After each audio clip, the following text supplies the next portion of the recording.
এবার একটা প্রসেস আছে যেটা হচ্ছে অ্যামনিওসিনথেসিস। এটা হচ্ছে তোর হিউম্যান রিপ্রোডাকশন চ্যাপ্টারে এই বিষয়ে বিস্তরে আলোচনা আছে। তো আমি তোকে সংক্ষেপে বলছি। এই অ্যামনিওসিনথেসিস ব্যাপারটা হচ্ছে এরকম যে ধর কোনো ভ্রূণ তার মায়ের পেটের ভেতর আছে। এবার একটা নির্দিষ্ট সময় পরে সেই ভ্রূণটার কোষ তৈরি হয়, মানে কোষ তৈরি হয়। সে আমাদের যেমন মৃত কোষ আমাদের গা থেকে ঝরে যায় বা গায়ে লেগে থাকে, স্নান করার সময় ধুয়ে যায়। তো ভ্রূণেরও তো সেই মৃত কোষ আছে। এবার ভ্রূণ তো গর্ভের ভেতরে একটা লিকুইডের মধ্যে থাকে, যেটাকে ইংলিশে বলে অ্যামনিওটিক ফ্লুইড। তো সেই মৃত কোষ ওই ইসের মধ্যে, সেই লিকুইডটার মধ্যে বা ফ্লুইডটার মধ্যে, এরকম যেমন জলের মধ্যে কোনো একটা কিছু পড়লে যেরকম ডুবে থাকে, ভেসে থাকে বা যেভাবেই থাকে ওরকম থাকে। তো এবার দেখ, কোষের মধ্যে আমাদের ক্রোমোজোম থাকে। সেই ক্রোমোজোমের থেকে এটা দেখা যায় যে ক্রোমোজোম সংখ্যা ঠিক আছে কিনা, সেখান থেকে কোনো জেনেটিক্যাল কোনো ডিজিজ আছে কিনা। তো সেই জিনিসগুলো, কোষ মারা গেলে কী হবে, সে ক্রোমোজোম তো সেরকমই থাকবে। তো ওই ফ্লুইডটা যখন বার করে নেওয়া হয়, তখন ওই ফ্লুইডের মধ্যে তোর হচ্ছে ওই কোষগুলোও চলে আসে। তখন ওই ফ্লুইডটা যখন টেস্ট করে, ওখানে যে কোষগুলো পায়, তখন সে কোষগুলোকে টেস্ট করে। কোষগুলোকে টেস্ট করে যদি দেখে যে হ্যাঁ, ওটা দিয়ে এটাও বোঝা যায় যে ভ্রূণটা ছেলে বাচ্চা না মেয়ে বাচ্চা। তো যদি দেখে যে ওটা তোর জেনেটিক্যাল ডিজিজ আছে, তাহলে অ্যাবর্শন করে ফেলে।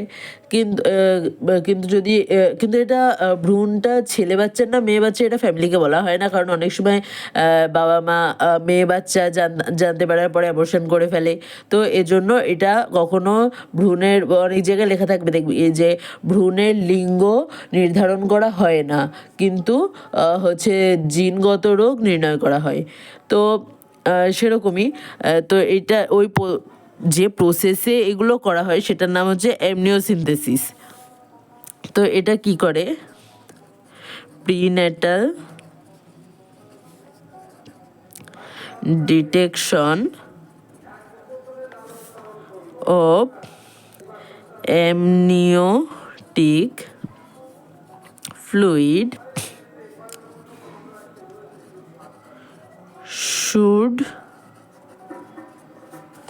be performed after 15th week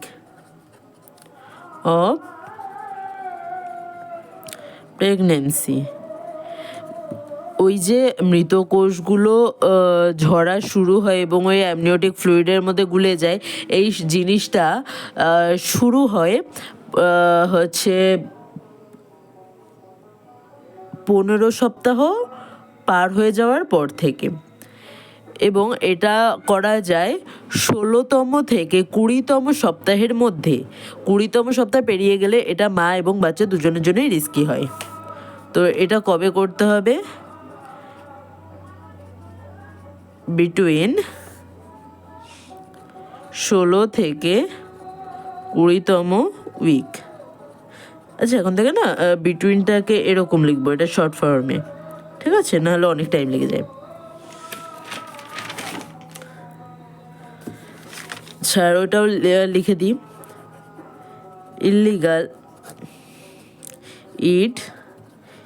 illegal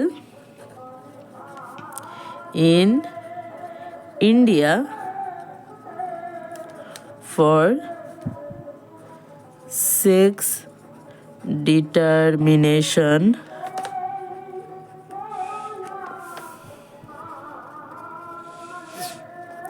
due to causes of female fertility। আচ্ছা, এবার জেনেটিক যে ডিসঅর্ডারগুলো হয়, মানে সাধারণত এই পদ্ধতির মাধ্যমে যে জেনেটিক ডিসঅর্ডারগুলো শনাক্ত করা যায়, সেগুলো লিখে দিই। হ্যাঁ, জেনেটিক disorder can be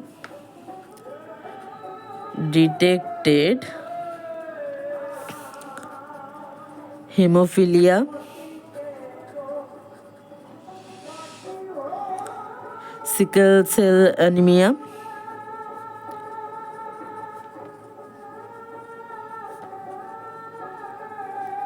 আরেকটা হচ্ছে ডাউন সিনড্রোম।